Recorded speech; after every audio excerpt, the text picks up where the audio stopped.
Oi gente, aqui é a Viviane Pereira, candidata a vice-prefeita pelo PSOL aqui de São Caetano. E esse é o Resenha da Vivi, onde eu converso com os candidatos a vereadores e vereadoras do partido. A gente troca uma ideia, eles apresentam um pouquinho da sua história e de suas propostas. E assim a gente aprende e constrói juntos essa chapa que tá tão diversa e tão legal. Hoje a gente recebe o Alan, biólogo Alan Rosendo. Seja bem-vindo, Alan. Vivi, muito obrigado pelo convite, obrigado mesmo, adorei. Boa noite, gente, tudo bem? Obrigado pela oportunidade de estar aqui com vocês. Tá? Fica à vontade, eu vou te fazer algumas perguntas e aí a gente vai trocando, tá bom? Fechou. Um pouquinho de quem você é. Quem é o Alan, um pouquinho da sua história e o que te fez durante a sua trajetória a tomar a decisão de estar candidato a vereador. Eu tenho 43 anos de idade, né? Sou formado em biologia desde 2007, me formei pela Universidade de São Paulo, né? E lá eu tive a chance de fazer o bacharelado, né, para desenvolver a carreira de pesquisador e de licenciatura para poder ser professor, que eram duas coisas que eu queria muito. Eu trabalho, né, eu trabalho há quase 15 anos aqui em São Caetano do Sul, na área ambiental do município. Né?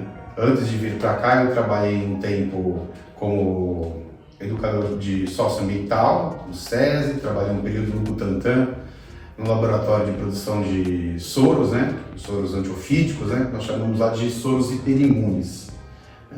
E assim que eu estava saindo da faculdade, já comecei a trabalhar no Butantan. Né? Mas o meu sonho mesmo era trabalhar na área ambiental.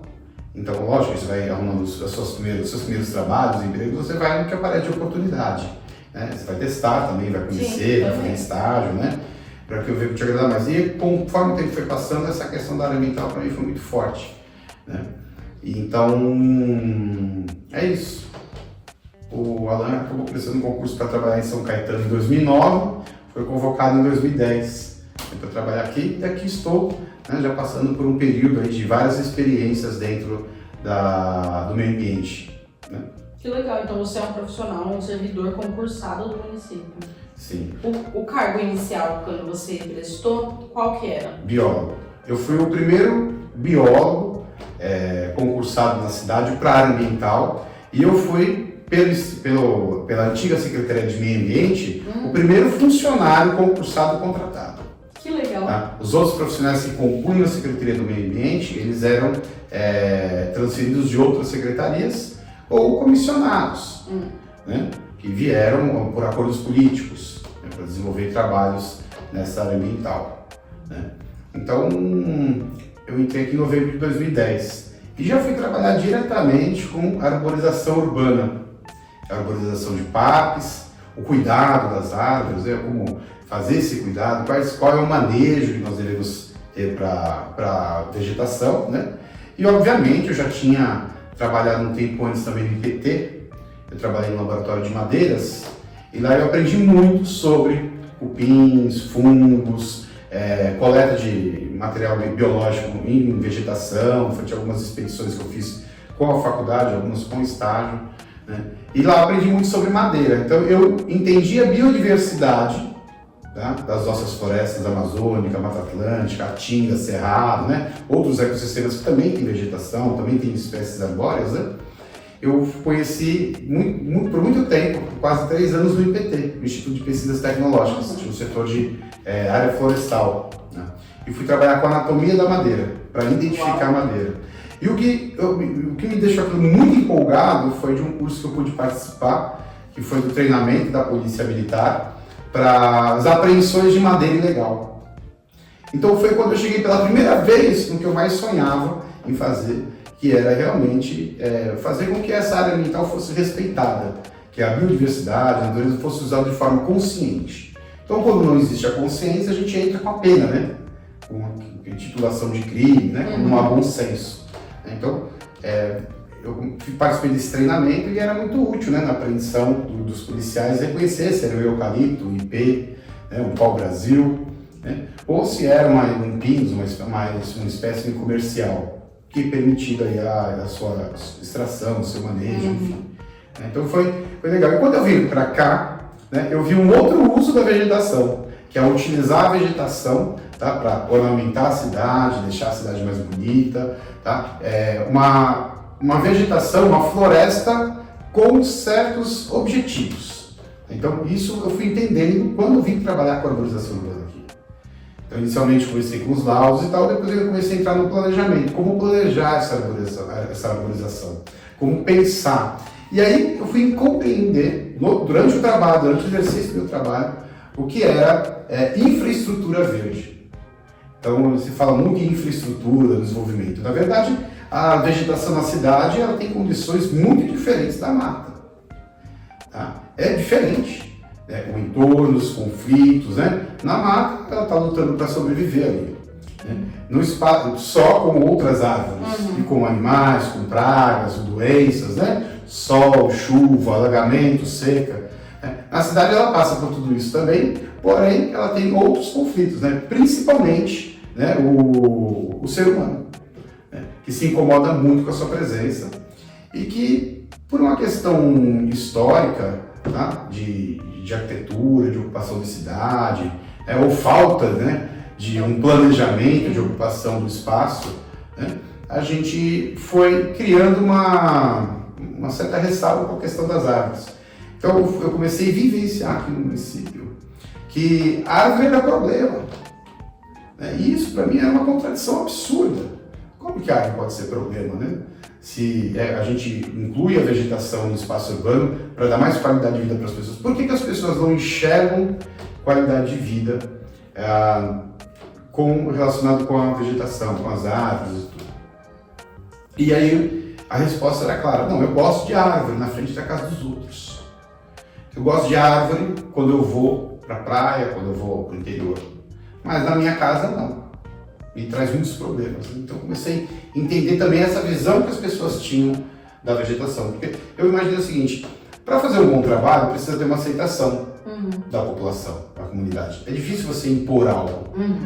Isso não dá muito certo. Porque quando você impõe algo, em geral as pessoas vão buscar uma forma de burlar. É natural. Você não aceita aquilo que está sendo imposto de cima para baixo. Então eu vou criar mecanismos para burlar. Então, se a gente vai fazer algo que é para trazer qualidade de vida para as pessoas, trazer felicidade, trazer uma melhoria de uma forma geral do espaço urbano, eu não quero brigar com as pessoas. Eu não quero trazer problemas para as pessoas. Então não era tão simples, né, pensar na arborização urbana, porque demandava uma educação ambiental, demandava uma intervenção, tá? No caso da prefeitura, né, do órgão público, tá? De universidades, de cientistas, para pensar essa questão. Tá? E foi criado realmente no Brasil a Sociedade Brasileira de Arborização Urbana, né, a SBAU, que pensa isso, reúne congressos, cientistas, pesquisadores, técnicos de todos os municípios do Brasil. Né? E o contato com esses pesquisadores trouxe para o meu trabalho na prefeitura menos frustração, né, e mais conhecimento. Tá? E de que realmente os problemas que eu tinha que pensar não eram só de ordem biológica. Eu tinha que pensar nos problemas de ordem do comportamento humano, social, do comportamento da indústria, da construção civil, do comportamento do marketing de lojas, de prédios, de casas, tá? E com os medos que as pessoas tinham. As pessoas tinham muito medo de que vai cair na cabeça dela, que vai cair um galho, que são coisas reais que acontecem. Né? Mas, então precisamos de um bom planejamento, de uma boa infraestrutura verde. Infraestrutura verde, então, está relacionado com a estruturação de um órgão ambiental, e que, infelizmente, São Caetano nunca teve um órgão ambiental que pudesse realmente trabalhar da forma que tem que trabalhar. Sempre estivemos na área ambiental de mãos atadas, amarrados à Secretaria de Obras, à Secretaria de Serviços Urbanos, a educação, segurança pública. Né? Segurança pública interfere muito na arborização. A câmera que eu instalei, eu estou conseguindo ver o outro lado da rua porque a palmeira está fechando, vai lá e corta. E pronto. Né? Então, se não houvesse um Ministério Público atuante, se não houvesse uma população atuante, essas coisas teriam acontecido, teria degradado muito mais a vegetação urbana. Mas a existência do Ministério Público e a existência de pessoas organizadas da sociedade civil que criticavam essas ações truculentas, né, e que viam isso um crime, interpretavam, conheciam a lei, conheciam a técnica e começaram então a se movimentar, São Caetano acho que teria perdido aí 50% da sua arborização, com certeza. E olha que já é uma cidade que a gente sabe que é, pelo menos dentro da cidade do ABC, é a cidade que menos tem arborização ou espaços verdes, né? Exato. É uma cidade 100% inserida em área urbana. Nós não temos área de manancial, nós não temos área rural. Tá? E se não fosse então o trabalho da militância, ainda seria pior. Seria pior. Então, isso me dá um gancho. Qual que... Você está candidato a vereador. Então, quais são as propostas ou o que tem norteado a sua campanha no que diz respeito à área ambiental e ao que você acha que dá para a gente ter aqui na nossa cidade? Eu vou começar por uma das propostas que ela já foi parcialmente executada e eu participei disso. Para a gente trabalhar com a arborização urbana, né, trabalhar com o meio ambiente, a gente precisa fazer um inventário disso. A gente precisa conhecer o que nós temos. Tá? Então, foi exigido da Prefeitura, isso em 2006, o Ministério Público exigiu que São Caetano do Sul fizesse o cadastramento de todas as árvores da cidade e fizesse o monitoramento disso. Tá? Foi entregue ajudei muito a editar, pouco funcional, não tinha uma tecnologia, um software que pudesse nos ajudar melhor nesse banco de dados. Não houve muito interesse também de desenvolver isso. Tá? Então, na época, o que foi feito foi a contratação de uma ONG que desenvolveu esse trabalho. Ele nos entregou um bom cadastro, um excelente material, mas que a administração pública não levou isso adiante. Não fez a manutenção. Porque a gente pediu que, olha, para dar continuidade disso, eu preciso de algumas ferramentas, eu preciso de alguns instrumentos, eu preciso comprar isso aí. Então, isso não andou. Em geral, eu ouvia, não tem dinheiro para isso. Então, eu passei praticamente 4 anos em São Caetano sentindo assim, não tem dinheiro, não dá. Né? Depois eu presenciei a extinção da Secretaria do Meio Ambiente em 2013, 14. Ela foi extinta, virou um departamento dentro de uma secretaria. Depois eu vi esse departamento ser engolido, né, por uma autarquia municipal, que é o DAI. Então a gente virou uma divisão ambiental dentro de um órgão ambiental maior. Tá? E para mim foi uma contribuição muito grande. Como nós, do meio ambiente, somos um departamento dentro de um órgão que é de saneamento. Para mim isso não fazia sentido. Então se isso fosse ser incorporado, eu teria que pensar como uma CETESB, né? Que pensa como um todo, pensa em todo o processo. Não, a gente virou um departamento lá dentro, uma divisão um pouco encostada. E as transferências, as leis para se transferir de um lado para o outro a Secretaria do Meio Ambiente sempre existiu. Agora, as regulamentações legais e os projetos de lei para que a gente tivesse condições de trabalhar, isso nunca era feito. Por exemplo, até hoje nós não temos regulamentado a lei de fiscalização da arborização urbana. Essa insatisfação toda de não conseguir implantar projetos por falta de vontade política me deu uma vontade de entrar para a política. Quando houve a eleição da bancada feminista aqui em São Caetano do Sul, Bruna, Mulheres para Direito, Bruna, Fernanda e Paula, e eu vejo a Paula entrar, com seus cabelos coloridos, na sala de reunião do Conselho de Meio Ambiente, que eu era presidente. Não era presidente por ser diretor, eu era o responsável do expediente porque o órgão público foi tão deixado de lado que nem diretor nós tivemos. Pela primeira vez, eu vejo alguém da comunidade vindo participar frequentemente. E aí eu lembrei que ela se apresentou como co-vereadora. Né? E um dia eu desci e comecei a conversar com ela. Como que é o trabalho de vocês? Eu queria entender.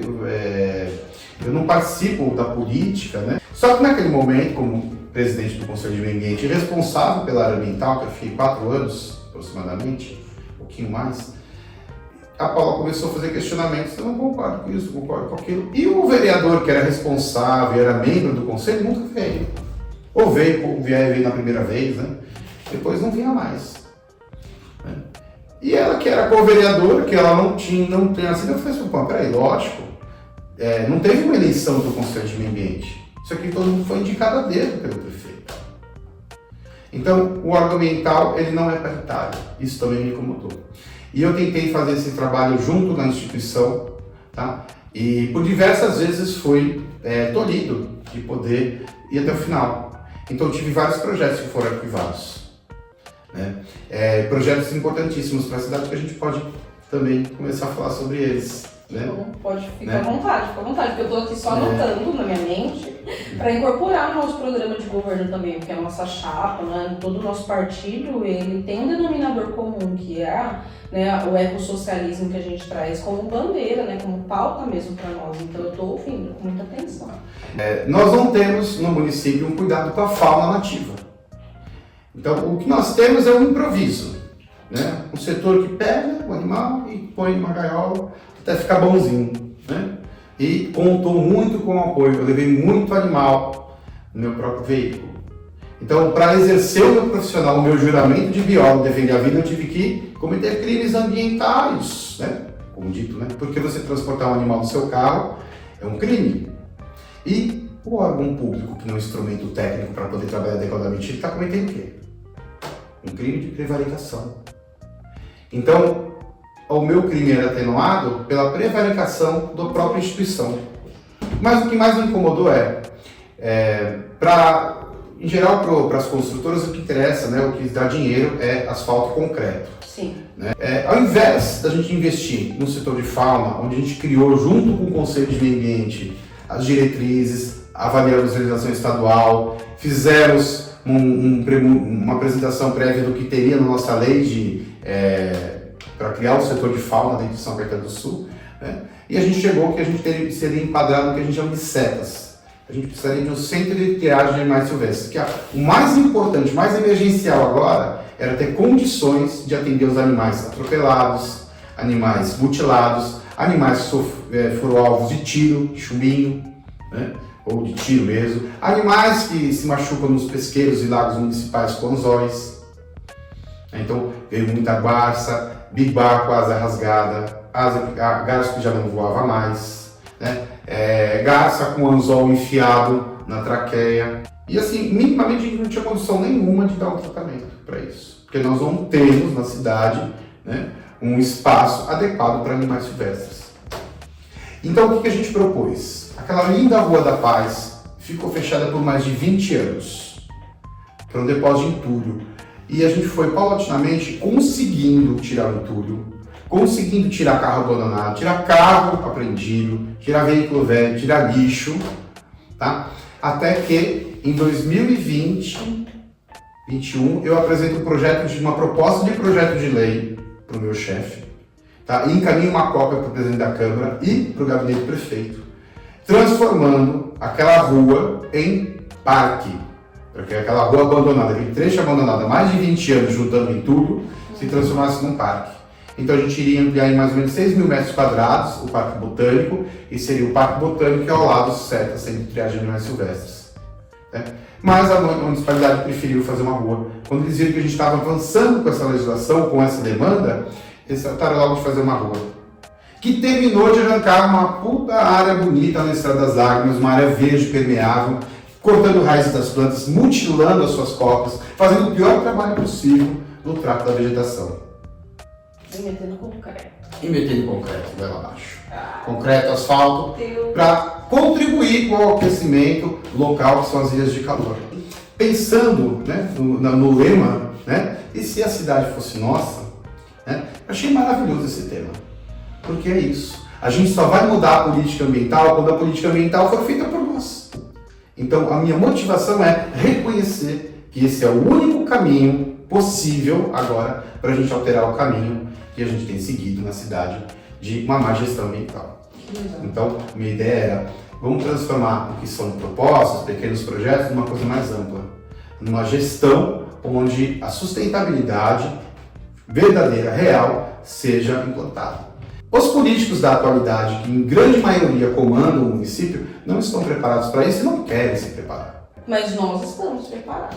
Exato. Porque só as nossas candidaturas, a nossa chapa, e eu tenho certeza que nós vamos ampliar essas cadeiras lá dentro para ser de fato uma oposição e conseguir avançar. Vivi, a gente precisa de um prefeito e de uma prefeita que pense cidade de verdade.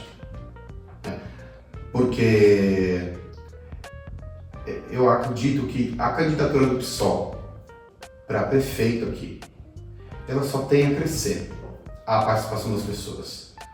Porque Quem quer sofrer com o aquecimento global? Quem quer ter perda de qualidade de vida? Quem quer tomar água contaminada? Quem quer viver um ar carregado de partícula, poluído? Não.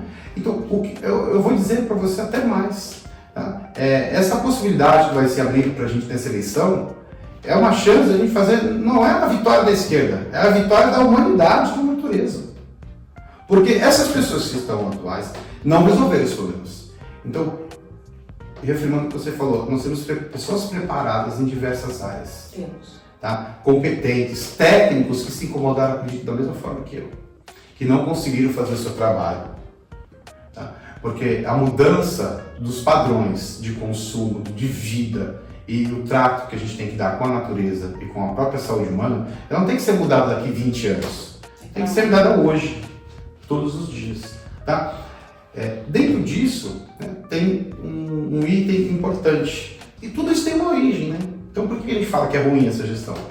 O modelo de encarar a cidade como um tabuleiro da indústria da construção civil é que você acaba destruindo muitas coisas e construindo por cima. Só que você gera resíduo.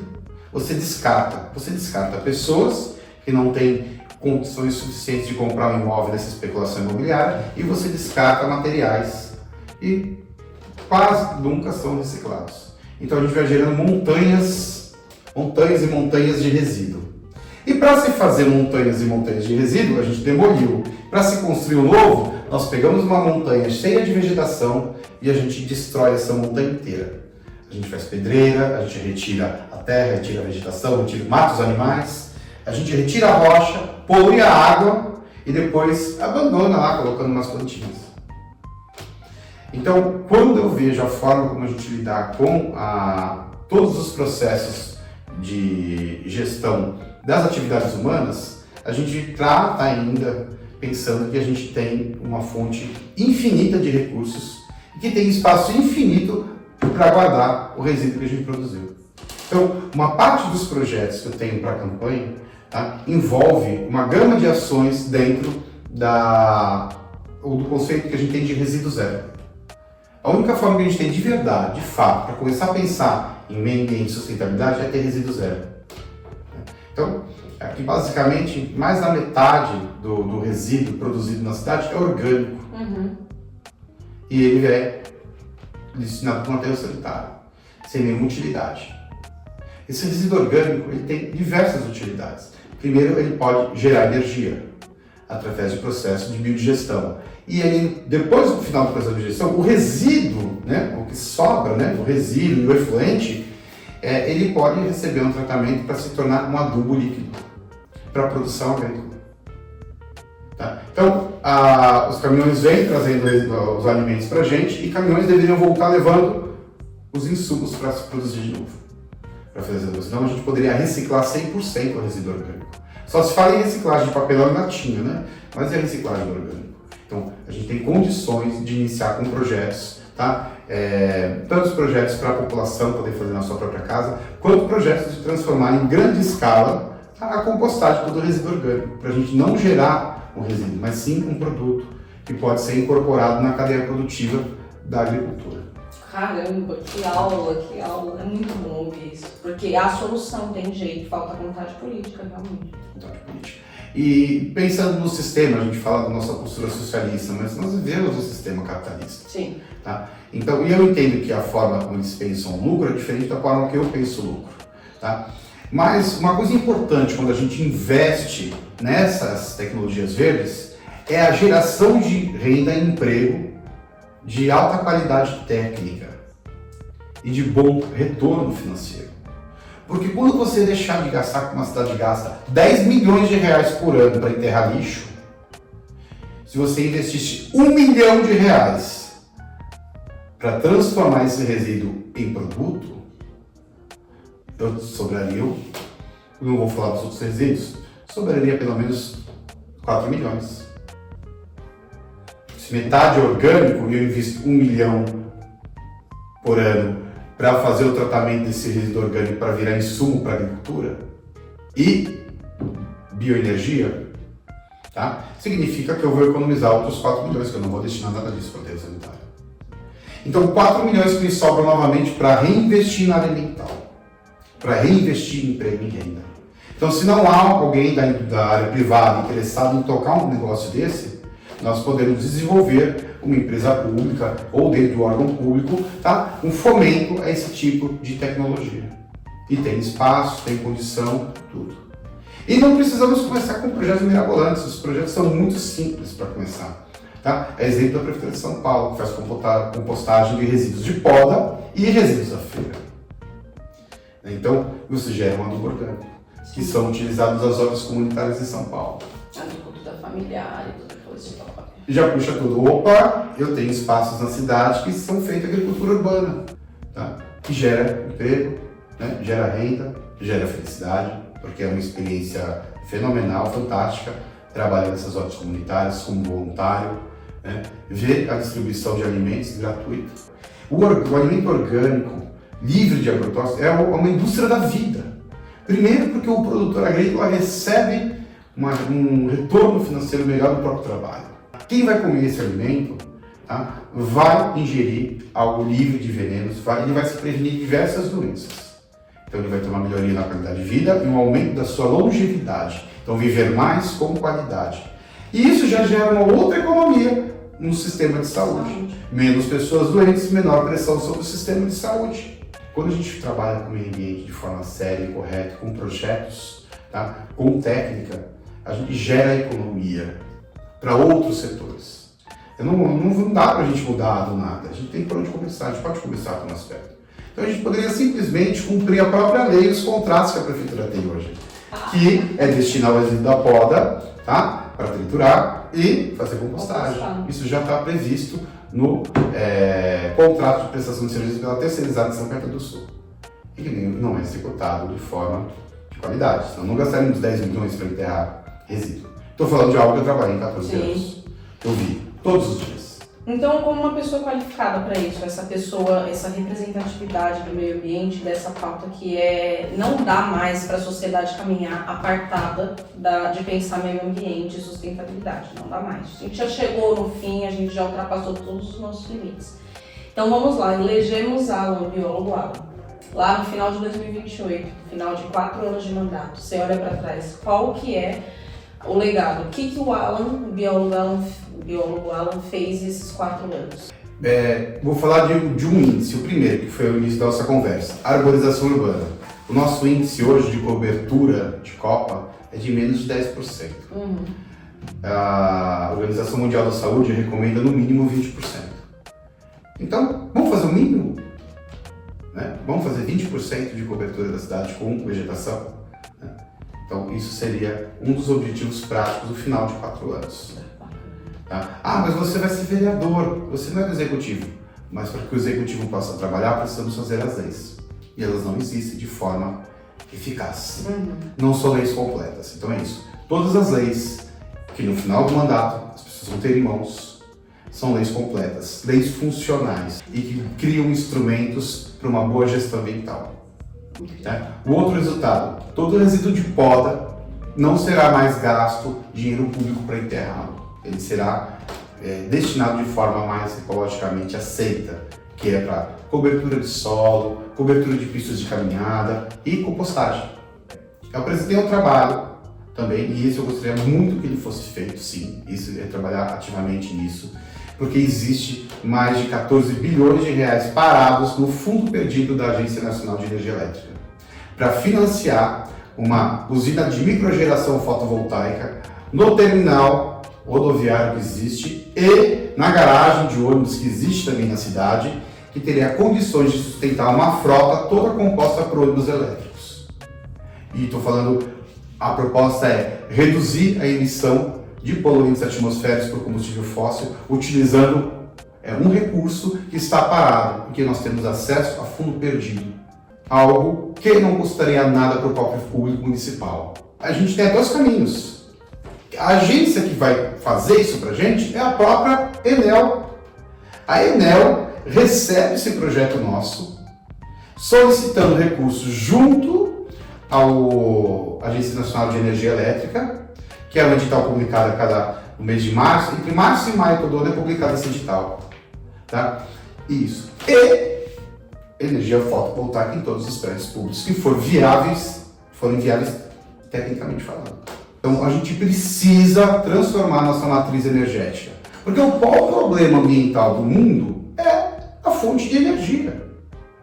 O aquecimento global vem porque a gente queima petróleo, gasolina, né? Biocombustível, álcool, então precisa plantar cana, precisa desmatar para plantar cana. Nosso terminal rodoviário, municipal, intermunicipal, tá? E a garagem de ônibus seja equipada com sistemas de microgeração fotovoltaica para abastecer a frota de ônibus, para que a frota de ônibus rode de forma sustentável. Tá? Esse é um outro ponto importantíssimo e dá para se fazer em menos de 4 anos. Dá para instrumentar legalmente, porque já existem leis federais e estaduais que nos permitem isso. Não, eu estaria propondo utilizar um edital que já é lançado todo ano. Tá? Outra questão importantíssima, extinção da taxa do lixo, que é ilegal. Quer dizer, eu cobro uma taxa, eu sobretaxo as pessoas para enterrar o lixo, porque eu tive capacidade de transformar o lixo em um outro produto. Então, todo o resíduo de São Caetano vai ter que ser encaminhado para uma destinação ambientalmente correta. Não existe resíduo zero, assim, tecnicamente falando na prática, sempre vai ter um resíduo final, sempre sobra um resíduo. Mas esse resíduo ainda pode ter utilidade. E sabe o que é o mais importante de tudo? É a candidatura sua e do Rafa. Por quê? Vocês são pessoas que, lógico, a gente já tem caminhado mais próximo, né, por causa da militância, que eu pude conhecer melhor vocês. Vocês são pessoas que estão com a mente aberta para ouvir as soluções que todos propõem. Porque a construção de uma sociedade melhor, ela é coletiva. É coletiva, não tem jeito. Então, se nós não tivermos agentes coletivos preparados para isso, como vocês estão preparados, a gente não consegue avançar. Eu gostei muito do que você falou no dia da convenção, que foi quando São Caetano for nosso, a gente vai ter um parlamento mais diverso e leis sendo aplicadas de forma eficaz para melhorar a vida da nossa gente. Grato. Obrigado, viu, Vivi? Obrigada mesmo. E olha, outra coisa que eu quero agradecer é a primeira chance na vida que eu tenho de falar de forma objetiva sobre política pública real que a gente pode fazer. Não tem jeito.